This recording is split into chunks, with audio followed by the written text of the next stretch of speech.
So the Hilt House is complete. Man, what an undertaking this has been. So the building on the inside diameter, based on storytellers saying 12 feet, 7 inches, we went 13 feet on this.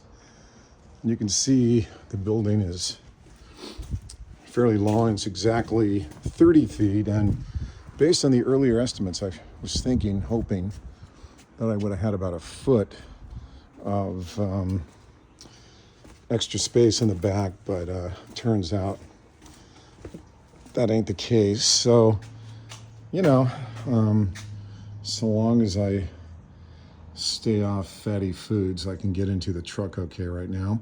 I've got about a foot, so I can shimmy in here okay.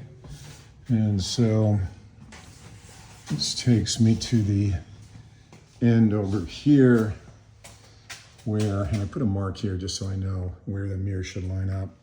I didn't do the tennis ball trick. 30 amps on a surge protector that's compliant to the system in time to smart plug, so I use this as well. Manage surge.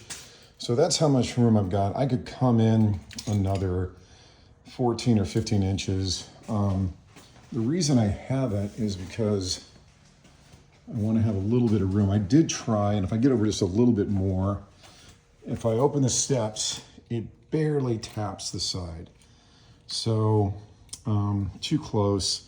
If I was a little bit further over, I would do it. So as most of you know, on the inside here, there is a lockout button that keeps the steps from deploying. So now when you open the door, steps don't come out and hit the side of the building. And so I'm just going to stick a little milk stool kind of a thing there to get in the rig to load up. Had a leak, so it took us some while to deal with that. I'm checking here to see what we're catching right now. You can see there's a little bit of coolant that's coming out of this hole, which is kind of an empty space to capture water. And we took the steps off, we found the leak. The hose clamps weren't at all tight and they weren't in the right place, but so we rinsed it out with water. So I'm just making sure that this is just water, not more coolant, but it looks like we solved the problem with the hydronic system for now. But anyway, looks pretty tight. But as I say, I got a solid, I don't know, 4 or 5, maybe even 6 inches on the truss, so we don't have to worry about height.